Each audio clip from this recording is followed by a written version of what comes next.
الرحمن الرحیم Pakistan studies B S paramedics first semester آج ہمارا آن لائن تھرڈ لیکچر ہے۔ آج کے لیکچر میں ہم ڈسکس کریں گے نظریہ اور نظریہ پاکستان کی تعریف۔ سب سے پہلے ہم نظریہ کو ڈسکس کریں گے کہ نظریہ کس چیز کو کہتے ہیں، اور پھر نظریہ پاکستان کی تعریف کریں گے اور اس کو ایکسپلین کریں گے کہ نظریہ پاکستان سے کیا مراد ہے۔ سب سے پہلے اگر ہم نظریہ پر آ جائیں تو نظریہ عام طور پر کسی بھی سیاسی، معاشرتی یا معاشی تحریک کے لیے ایسے لائے عمل کو کہتے ہیں جو حالات و واقعات کی روشنی میں کسی بھی قوم کا مشترکہ نصب العین بن جائے۔ عام طور پر سیاسی، معاشرتی یا معاشی تحریک کے ایسے لائے عمل جو حالات اور واقعات کی روشنی میں کسی بھی قوم کا مشترکہ نصب العین کا مطلب یہ ہے کہ بنیادی مقصد بن جائے۔ جب لوگ سیاسی طور پر یا معاشرتی طور پر یا معاشی طور پر ایسے لائے عمل پر، ایک ایسی تحریک پر، ایک ایسی بات پر متفق ہو جائے جو ان کا بنیادی مقصد ہو، جس پر تمام لوگ متفق ہوں اور آپس میں سب لوگوں کا ایک ہی خیال اور ایک ہی سوچ ہو۔ نظریے کے لیے عام طور پر آئیڈیالوجی کا لفظ استعمال ہوتا ہے۔ آئیڈیالوجی یہ چونکہ انگلش کا لفظ ہے تو اردو میں بھی ہم اس کو یوز کرتے ہیں، استعمال کرتے ہیں، لیکن عام طور پر نظریہ یا اس کے لیے ہم آئیڈیالوجی یہ ورڈ بھی استعمال کرتے ہیں۔ پھر اس کے بعد آتے ہیں دو قومی نظریہ پر۔ بری صغیر کے تاریخی تناظر میں دو قومی نظریہ سے مراد یہ ہے۔ بری صغیر کے تاریخی تناظر میں ہم اس لیے کہتے ہیں کیونکہ دو قومی نظریہ، اگر ہم بری صغیر کی تاریخ پر نظر دوڑائیں تو یہاں پہ ہمیں پتہ چلتا ہے کہ یہاں پہ دو بڑی بڑی قومیں، مسلمان اور ہندو، وہ آباد تھیں۔ ویسے تو یہاں پہ بہت سارے لوگ اور بھی بہت سارے لوگ اور بہت سارے مذہب سے تعلق رکھنے والے لوگ آباد تھے، لیکن جو سب سے بڑی بڑی قومیں تھیں وہ دو، مسلمان اور ہندو تھے۔ تو بری صغیر کے تاریخی تناظر میں دو قومی نظریہ سے مراد یہ ہیں کہ وطن کے اشتراک کے باوجود بری صغیر کے مسلمان اور ہندو دو الگ الگ قومیں ہیں۔ اگرچہ وطن اور ملک دونوں کا ایک تھا، وطن مشترک تھا، لیکن اس کے باوجود مسلمان الگ قوم تھے اور ہندو الگ قوم تھے۔ ان کی تہذیب و تمدن ایک دوسرے سے یکسر مختلف ہیں۔ دونوں کا مذہب، دونوں کا تمدن، طور طریقے، ان کی تاریخ اور تاریخی حوالے، ان کا مذہب اور مذہبی روایات، ان کے ہیرو اور رزمیہ کہانیاں سب میں بہت تضاد ہیں۔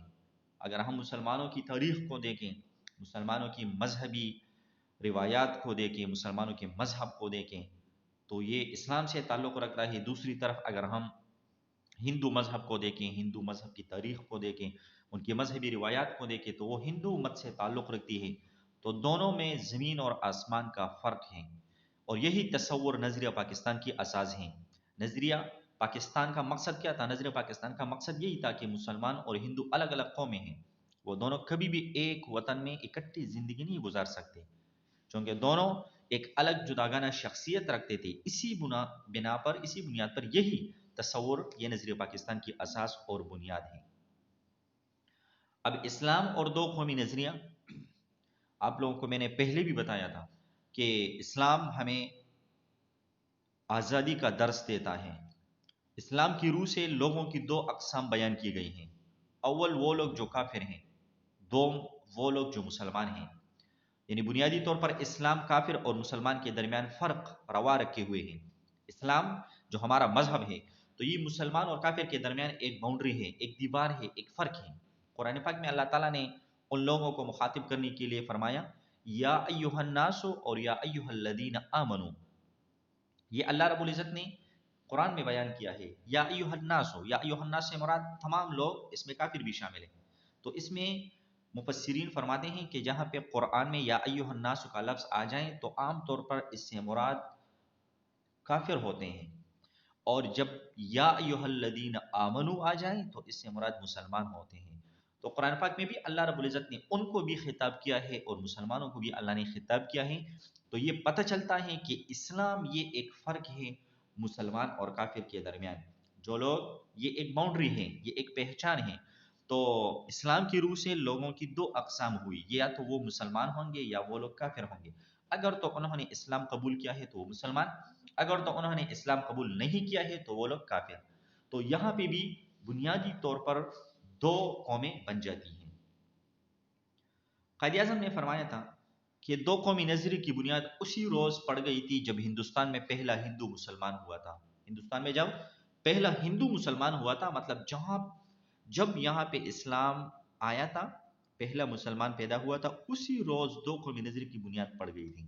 گویا بر صغیر میں دو قومی نظریے کی ابتدا تو مسلمانوں کی آمد کے ساتھ ہی ہو گئی تھی. پھر مختلف مواقع پر اس نظریے کے اظہار، ارتقاء اور استحکام کی صورتیں پیدا ہوتی گئی. مسلمانوں نے جب یہاں پہ تشریف آوری کی اور مسلمان بر صغیر میں آ گئے تو اس وقت سے ہی بر صغیر میں دو قومی نظریے کی بنیاد پڑ گئی تھی. لیکن پھر اس نظریے کو ظاہر کرنا اور اس نظریے کو پھیلانا، لوگوں میں اویئرنیس پیدا کرنا اور اس کو مستحکم کرنا، اس کی صورتیں بعد میں پیدا ہوتی چلی گئی. بر صغیر میں دو قومی نظریے کی ارتقاء مجدد الف ثانی رحمۃ اللہ علیہ سے ہوتی ہے، جب انہوں نے اکبر کے دین الہی کے خلاف آواز اٹھائی. دیکھیں، اکبر ایک مغل خاندان سے تعلق رکھتا تھا، یہاں پہ بادشاہ تھا، اور اس نے اپنا ایک دین بنایا تھا جس کو دین اکبری کہا جاتا تھا. تو اس نے اپنا مذہب بنایا تھا، اپنا ایک دین بنایا تھا، متعارف کرایا تھا، اور اس میں اس نے بادشاہ کو سجدہ کرنے کا حکم دیا تھا کہ جی جو بھی لوگ آئیں گے وہ اپنے بادشاہ کو سجدہ کریں گے. تو دیکھیں آپ یہ بات یاد رکھیں کہ اسلام سے پہلے ایک تو سجدہ عبادت ہے اور ایک سجدہ تعظیمی ہے. سجدہ عبادت اس سجدے کو کہتے ہیں جو عبادت کے لیے کسی کو کیا جائے. تو یہ تو پہلے ادیان میں بھی حرام تھا، اور آج کے ادیان اور آج کے زمانے میں بھی یہ سجدہ حرام ہے مکمل. دوسری سجدہ تعظیمی ہے، تو پرانے ادیان اور پرانے مذہبوں میں سجدہ تعظیمی وہ جائز تھا، ایک حد تک سجدہ تعظیمی جائز تھا. جس طرح کہ آدم علیہ السلام کو تمام فرشتوں نے سجدہ کیا تھا، تو وہ سجدہ عبادت نہیں تھا بلکہ وہ سجدہ تعظیمی تھا. اسی طریقے سے اسلام سے پہلے جتنے مذہب تھے اور جتنی شریعتیں تھی تو اس میں بھی سجدہ تعظیمی کی اجازت تھی. اسی بنا پر نبی کریم صلی اللہ علیہ وسلم نے فرمایا تھا کہ اگر شریعت میں سجدہ تعظیمی کی اجازت ہوتی تو میں بیویوں کو حکم دیتا کہ وہ اپنے شوہروں کو سجدہ تعظیمی کریں. بہرحال شریعت سے پہلے سجدہ عبادت وہ تو تمام مذاہب میں حرام تھی، شرک تھی، جبکہ سجدہ تعظیمی کی اجازت اسلام کے علاوہ دوسرے شریعتوں میں اس کی اجازت تھی. ہمارے دین میں، ہمارے مذہب میں اور ہمارے اسلام میں، ہماری شریعت میں سجدہ تعظیمی کی بھی اللہ رب العزت نے نفی کی ہے. جب اکبر بادشاہ ہندوستان میں آیا تو اس نے اپنا دین بنایا اور اس کو نام دیا دین اکبری، اور اس نے کہا کہ بادشاہ کو لوگ سجدے کریں گے. مجدد الف ثانی رحمۃ اللہ علیہ اس زمانے میں پیدا ہوئے اور انہوں نے دین اکبری کے خلاف آواز اٹھائی. اس نے کہا، بہت مشقتیں انہوں نے برداشت کی، اس پر قسم قسم کے ظلم و ستم کیے گئے، لیکن مجدد الف ثانی رحمہ اللہ نے اس کے خلاف بھرپور تحریک چلائی. اور یہی وہ نظریہ تھا جس کی بنا پر حضرت شاہ ولی اللہ رحمۃ اللہ علیہ نے اورنگزیب عالمگیر کی وفات کے بعد مسلمانوں کے احیاء اور اتحاد کے لیے کوشش کی. اس کے علاوہ مختلف قائدین نے مختلف اوقات میں دو قومی نظریے کو استحکام پہنچایا. ان کی تفصیل مندرج ذیل ہے. سب سے پہلے آتے ہیں حضرت مجدد الف ثانی رحمہ اللہ. نظریہ وحدت الوجود متحدہ قومیت اور وحدت ادیان کا درس دیتا ہے. نظریہ وحدت الوجود کہ تمام لوگ ایک جسم کی مانند ہوں گے. متحدہ قومیت کہ قوم جتنے بھی افراد ہیں جو ایک قوم سے، ایک مذہب سے، ایک مسلک سے تعلق رکھتے ہوں وہ متحد ہوں گے. اور اسی طریقے سے وحدت ادیان کہ تمام دین، جتنے بھی دینوں کے لوگ ہیں وہ آپس میں متحد ہوں. اگرچہ ہر ایک کا دین الگ ہو، لیکن اس کے باوجود اگر ایک قوم کی بات آ جاتی ہے تو قومیت کے لحاظ سے وہ لوگ ایک قوم کا پیغام دیں.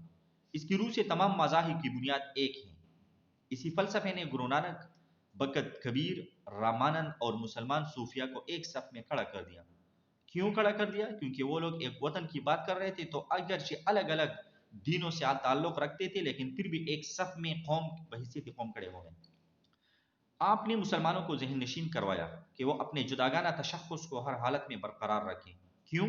کیونکہ ہم نے تو زندگی گزارنی تھی ادھر بر صغیر میں، تو ٹھیک ہے ہم ان کے ساتھ بحیثیت قوم تو زندگی گزارنا وہ ہمارے لیے ایک مجبوری تھی، لیکن اپنے جداگانہ تشخص کو برقرار رکھنا یہ لازمی تھا. اور تاریخی کے اس دور میں اسلامی شعائر